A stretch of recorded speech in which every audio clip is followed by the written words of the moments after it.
Graça e paz, Deus abençoe a todos. Estamos de volta com o livro de Salmo, que no capítulo 1, o primeiro Salmo, ele aponta o caminho da felicidade ou aponta o indivíduo abençoado com felicidade, indicando as características da vida da pessoa que é verdadeiramente feliz, verdadeiramente feliz. Jesus Cristo fez um resumo de toda a linguagem sabedoria, não só dos Salmos, mas de toda a linguagem de sabedoria ao tratar da felicidade.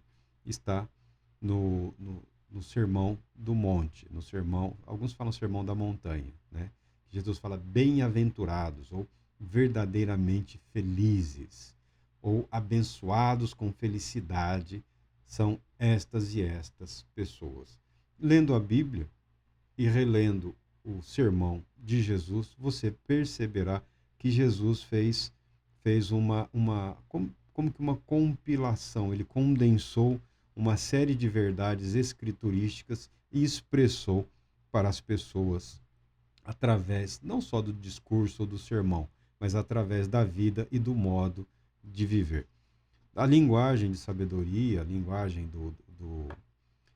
nós falamos dos hebreus, dos judeus, mas é comum no Antigo Oriente o modo de viver ser indicado como o caminho, né? O caminho da felicidade, o caminho da paz, o caminho da alegria, o caminho da justiça, o caminho da santidade, o modo de ser, o modo de existir, o modo de agir e de viver.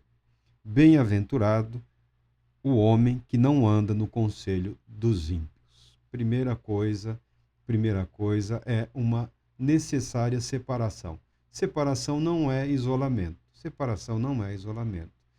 Feliz é o homem que não se deixa levar pelos zombadores. Existem aqueles que querem viver a vida de um modo correto, de um modo sério, mas não significa que seja sem alegria, tá? Uma correção. A melhor palavra é retidão. Retidão, tá? Então, aquele que quer ser abençoado com felicidade, ele precisa aprender a evitar o caminho dos ímpios e dar preferência ao caminho da santidade. Ou seja, separar-se para. Você quer as bênçãos de Deus, você precisa reservar-se para Deus. Você precisa dedicar-se, separar-se para Ele. O texto hebraico usa a palavra raish, né? O homem. Esse é o homem abençoado com felicidade.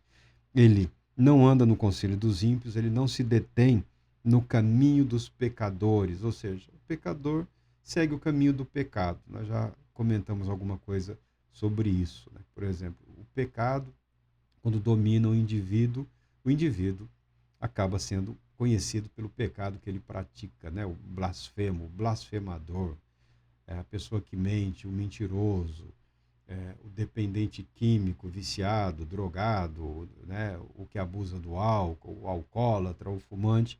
Há um caminho aí que marca, que caracteriza a vida do indivíduo. E quando a pessoa vive no pecado, o pecado se torna a marca de toda a sua conduta, de toda a sua trajetória. Nós não propagamos nenhuma ideia bizarra ou ridícula de perfeição humana, tá bom? Todas as perfeições que a Bíblia atribui, elas são uma indicação de Jesus, o Cristo, o que foi perfeito por nós, né? A humanidade perfeita e aperfeiçoada, exaltada e glorificada. O caminho é sempre Jesus Cristo.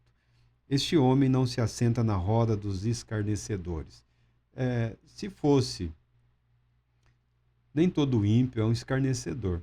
Nem todo pecador é um escarnecedor, assim, no sentido de zombar, de desdenhar aberta e publicamente.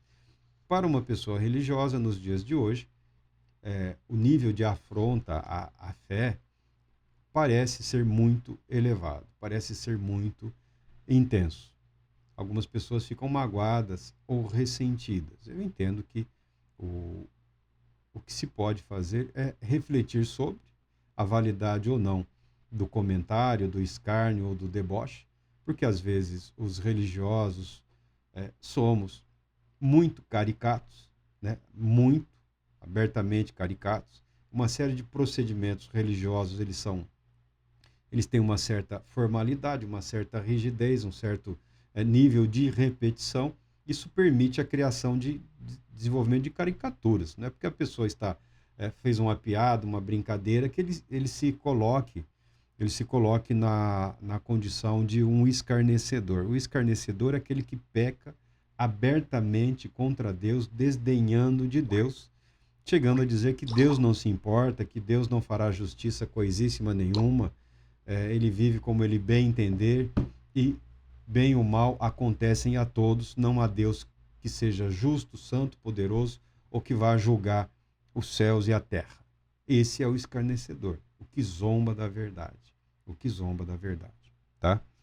E segue ainda, o homem bem-aventurado, no segundo versículo, antes o seu prazer está na lei de Deus. Há um comentário aqui do próprio Spurgeon, que eu quero ler, porque o livro é dele, né? Antes o seu prazer está na lei do Senhor. A lei do Senhor é o pão diário do verdadeiro cristão. E, contudo, nos dias de Davi, quão ínfimo era o volume de inspiração, pois eles tinham apenas os 5 primeiros livros de Moisés, os que nós chamamos de Pentateuco. Quanto mais, então, deveríamos nós valorizar toda a palavra escrita e o privilégio de a termos em nossas casas. Mas, infelizmente, muitos são os maus tratos que esse anjo do céu, referindo-se ele à palavra de Deus, mas, infelizmente, muitos são os maus tratos a este anjo do céu. Não somos todos bereanos estudiosos das Escrituras. Poucos entre nós podem requerer a bênção do texto. Bem-aventurado, bem-aventurado. Houve o tempo que parte dos cristãos, especialmente os evangélicos, que tinham a prática da leitura pública das Escrituras, da Bíblia, nos seus cultos, né? A Igreja Católica tem até hoje ela usa de perícopes, né? Pequenos trechos preparados para todo o culto, né? Todo o culto católico ele já está preparado e a igreja participa. Então os textos escriturísticos estão ali. Não que o culto protestante ou evangélico não seja preparado, né? Ele não está preparado muitas vezes de antemão, né? Mas há uma estrutura que se segue. E o uso da leitura bíblica era comum. E eu creio que permanece a leitura bíblica. Mas as pessoas não se envergonhavam de carregar as suas Bíblias, né? De serem vistas com as suas Bíblias. Espera-se que também dedicassem à leitura, não somente ao transporte, ao manuseio, ou como usá-la como se fosse uma espécie de proteção, ou um ícone, ou algo do gênero. Mas o Dr. Spurgeon, nos dias dele, refletindo sobre o texto, sobre a riqueza do texto, a grandiosidade da revelação de Deus que se encontra na vida desses homens santos do passado, ele fala, e era tão pouco que eles tinham escrito, eles tinham 5 livros de Moisés, né? Eles tinham o Pentateuco, e da lei de Deus, da palavra de Deus, foi se extraindo, acumulando, o Senhor foi inspirando. Hoje nós temos um texto muito mais rico e denso, e infelizmente os cristãos não têm sido capazes de produzir ou reproduzir nem perto do que foi realizado em termos de salmos, de oração, em termos de expressão litúrgica, de louvor, de adoração, o que foi realizado por Davi e pelos salmistas que aqui se encontram. E o Spurgeon, ele dá o recado, porque não somos como os bereanos que meditavam com afinco, que procuravam, que vasculhavam a palavra de Deus para conferir as verdades que eram transmitidas pelos apóstolos. Deus Todo-Poderoso te abençoe, te proteja e te conceda paz, muita paz.